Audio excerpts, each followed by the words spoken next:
Hello and welcome in our YouTube channel Metallurgical Facts. This is the seventh part of RNL Vizag Management Training Exam 2020 practice. And in this practice session, we are doing metallurgical part. So this is part 7.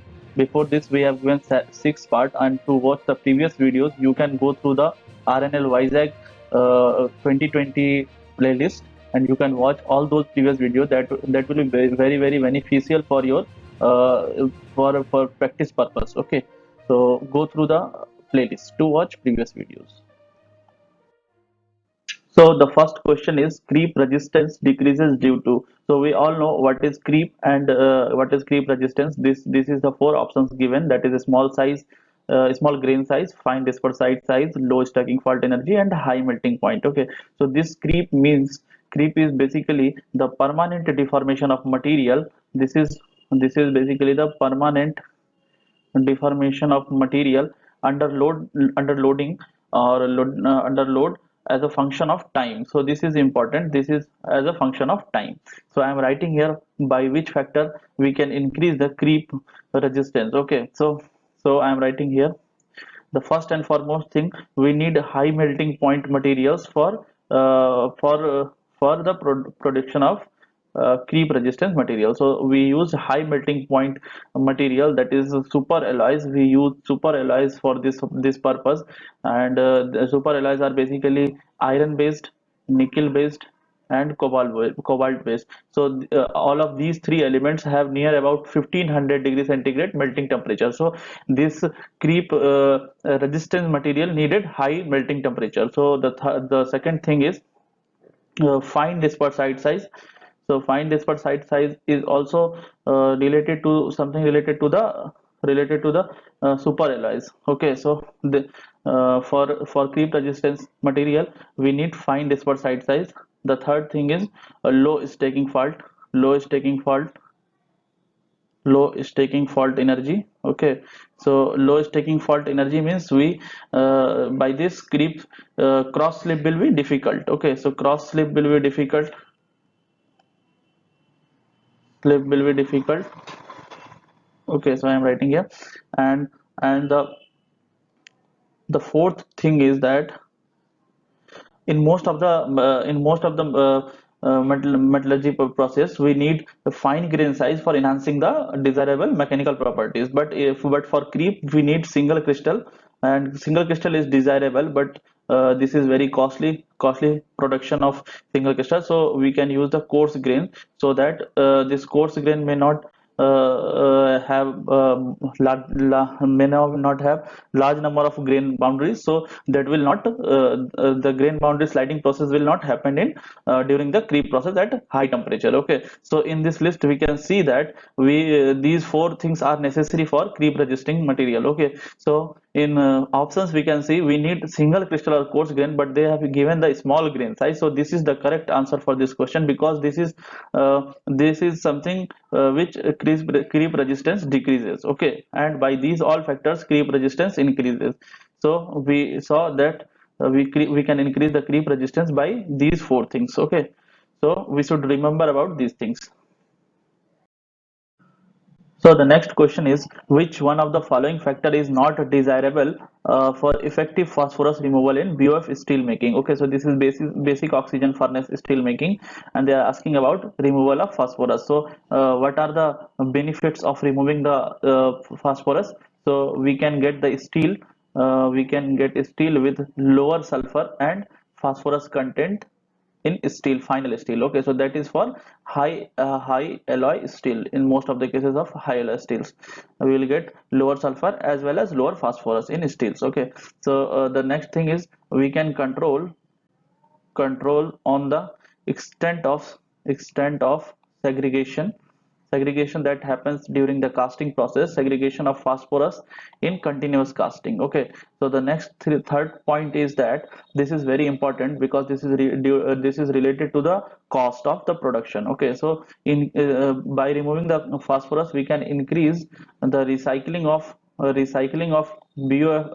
BOF slag, which can be used to the blast furnace. Okay, so the hot metal production cost will be reduced. Okay, so hot metal cost will be reduced, and therefore this will cut down the production cost. Okay, so these are the benefits of removing the phosphorus. Okay, so these are the four options for this question, which is not desirable for effective removal of phosphorus. So I am writing here which conditions is desirable for removing of the phosphorus. Okay, so the first thing is that for the removing any of the elements from while the steel making or during the blast furnace process, we need to understand the thermodynamics and basics of free energy consideration. Okay, so the free energy consideration plays an important role while removing these things. So for this removing of the phosphorus, we choose we choose we need to choose the oxidizing conditions. Okay, so this is very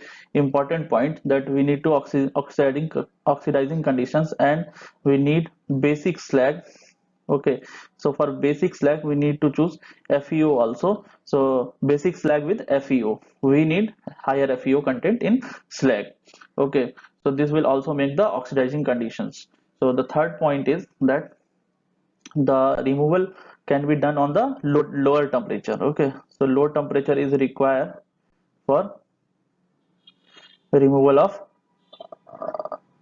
for the removing of yeah, phosphorus. Okay, so these three R's option are higher FeO level in slag. So we have already seen that we need higher FeO in slag. Higher basicity, this is also in our list. Higher temperature, this is not our in list. This is lower temperature is in our list. Okay, so the option, correct option for this question is higher temperature. So for every elements we have a list of these conditions. I will supply to you guys on our Instagram page, or I will make a video on that, how to remove what is the removal conditions during the steel making process, and during the iron making process. Okay, so this is the process which we do during the BOF steel making process, but we can do by alternative routes also. For this is for only for phosphorus. So by choosing the appropriate raw materials. Okay, so appropriate raw material also affects the phosphorus contents. Okay, so we need to choose the appropriate raw materials by adopting the BOF process, which is we should adopt the BOF process, which is very much modified till nowadays in steel plants. Okay, so we should choose the BOF, which is BOF route, which is modified process, in which what we do, we supply oxygen injection with some of the lime injection. Okay, so this also reduces the phosphorus level in steel. So from here what we can identify, this is the four process, this is the four things, that is three things, that is oxidizing conditions, basic slags, and in FeO content is higher, and lower temperature is required for removing the phosphorus from the in BOF steel making process. Okay, so the correct option for this question is C part, that is higher temperature, which is not desirable. The next question is, in vacuum degassing of steel, 14 ppm of dissolved nitrogen is in equilibrium with 1 millibar. So 1 millibar is pressure and 14 ppm is content of dissolved nitrogen. Okay, so that is at temperature 1873 Kelvin. At same temperature, if the pressure is lowered to 0.7 millibar, the equilibrium nitrogen content in ppm. So they are asking about, if we will lower the pressure, what will happen with the nitrogen content. Okay, so one law that is applicable for the dissolved content of element in liquid steels, that is Seward's law. If suppose this content of that element is x, so x is equals to k under root of px2, that is partial pressure of that element. Okay, so this is the Seward's law. So this is the Seward's law, this is the content, and this is the partial pressure of that element. Okay, so in this case they have given that x1 value is 14 ppm, that is content at what partial pressure, that is 1 millibar. Okay, so this I can write x1, so 1 millibar, and if we will talk about x2, so that is 0.7 ppm. Okay, and the px2 we have to find. So this is px1, px2.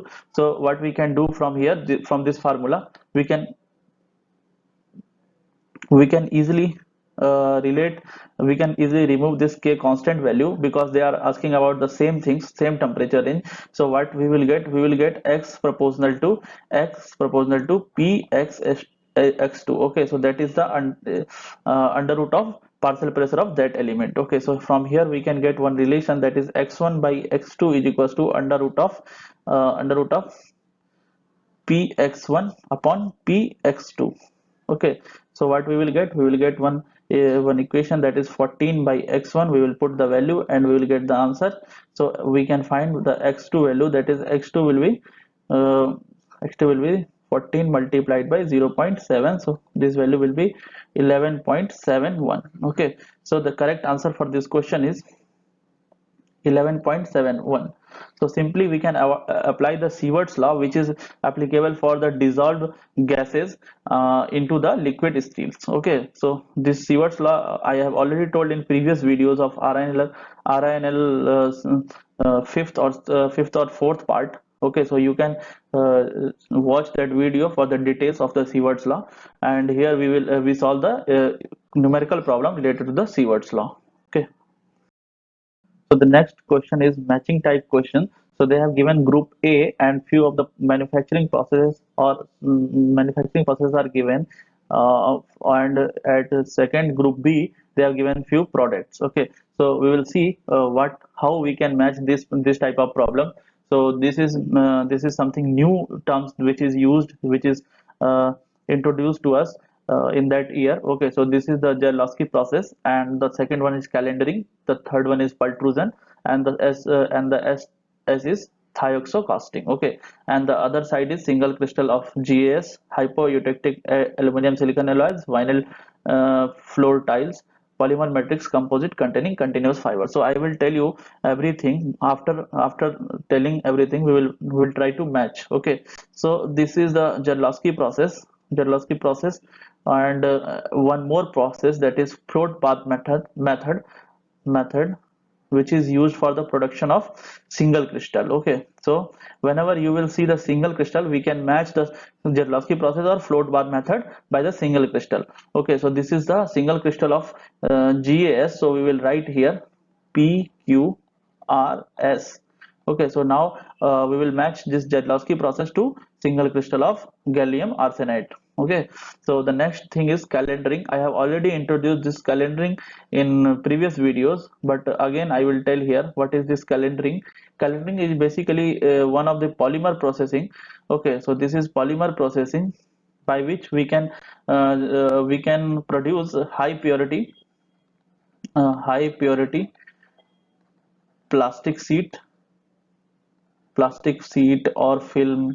Okay, so plastic sheet or film of high purity can be produced by pultrusion process. So this is basically polymer processing. So in this group B we will see what is related to the polymer process. So this is polymer matrix composite. So they are asking about polymer matrix composite. So this is not directly polymer, so this is, they are talking about composite. So we will match later on.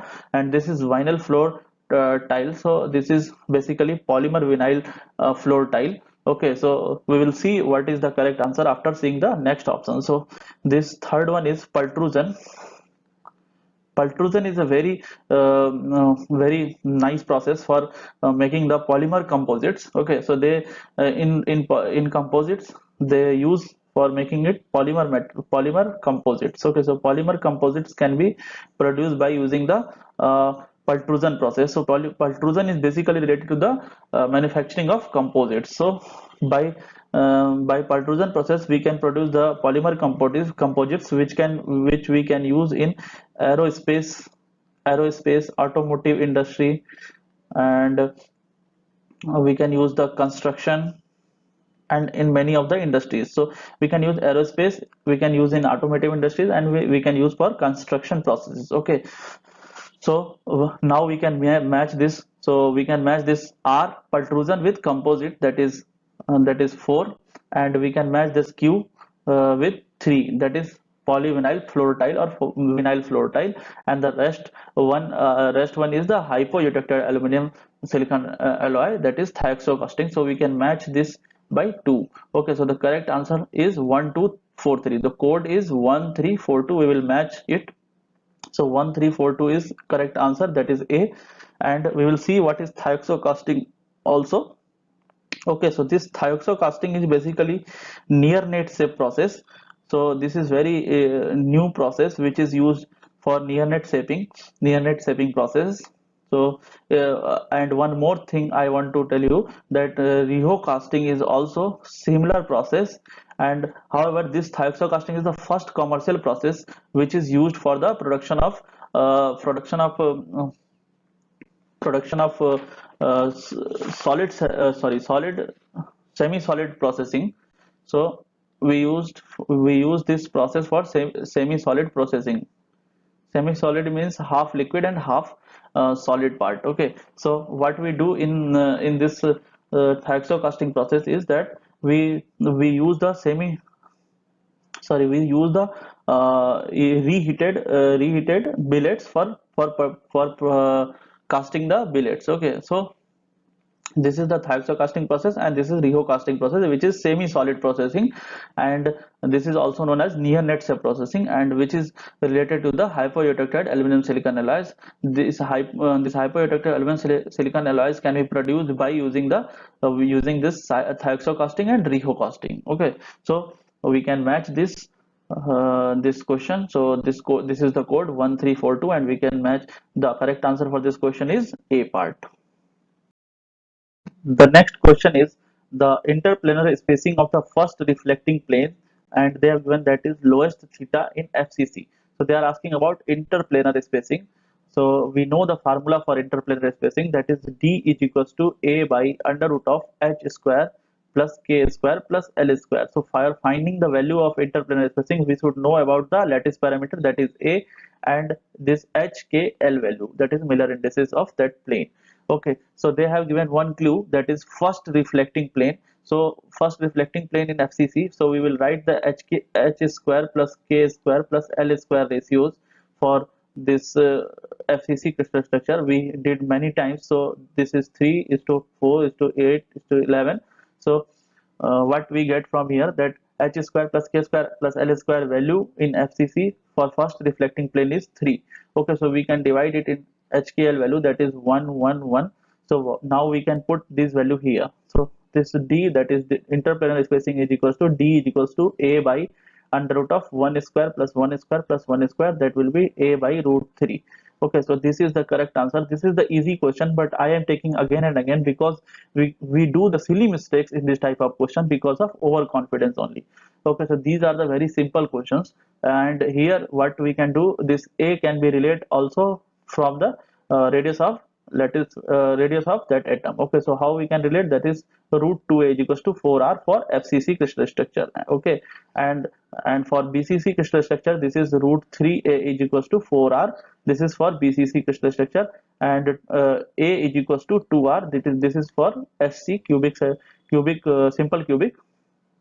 And this 3a is equals to 8r for diamond cubic. Okay, so we saw that the relation between the lattice parameter and radius of atom in every cubic crystal structure. Okay, so these things we have to remember for doing by easy way, and for avoiding the silly mistakes. Okay, the next question is, which one of the following NDT techniques cannot be used to detect an internal crack in steel shaft? Okay, so they are asking about internal crack.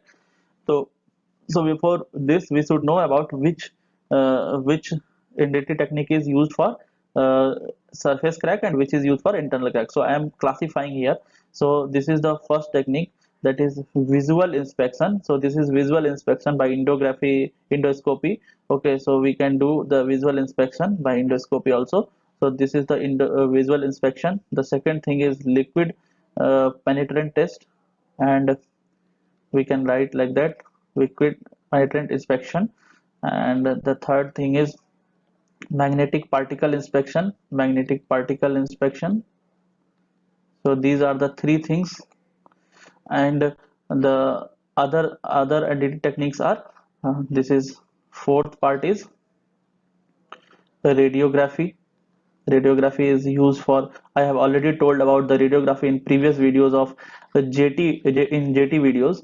So that junior trainee exam, previous year exam, is also beneficial for you guys for practicing purpose. Okay, so go through that video also. So radiography I have already told, and the other one is ultrasonic testing. So ultrasonic testing, the sixth NDT technique is acoustic emission, acoustic emission testing, and the seventh one is eddy current, eddy current testing.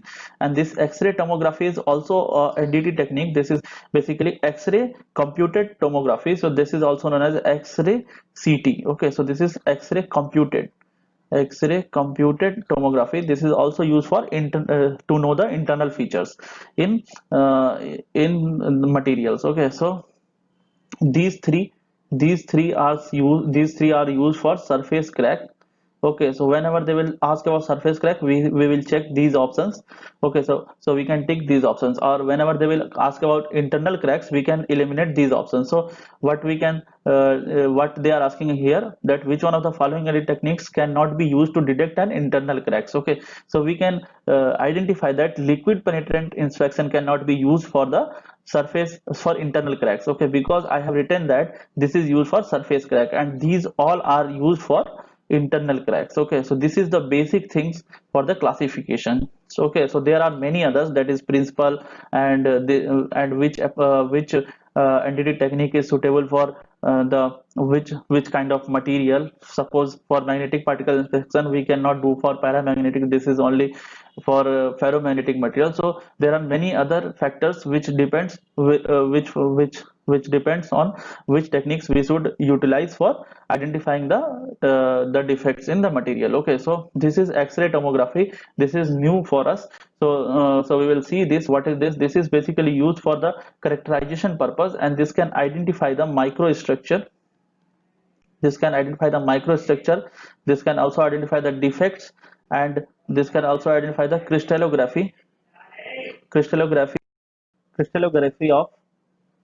of uh, crystallography of the most type of the materials. So more for most type of the materials, this can be used. Basically we get the 3D informations, we can collect the 3D data, and we can get the 3D information of the materials in X-ray tomography. And this is also used for internal defects, for identifying the internal defects. There are many other things which we can know about the X-ray tomography, but this is the basic things we should know about this X-ray tomography. And for remembering this surface crack and for internal crack, we should remember this sequence of writing. Okay, so this is very important, and answer for this question is which one of the following any technique cannot be used for detect an internal crack in steel shaft. That is A part, liquid penetrant is only used for surface crack. Okay, this is only used for surface crack.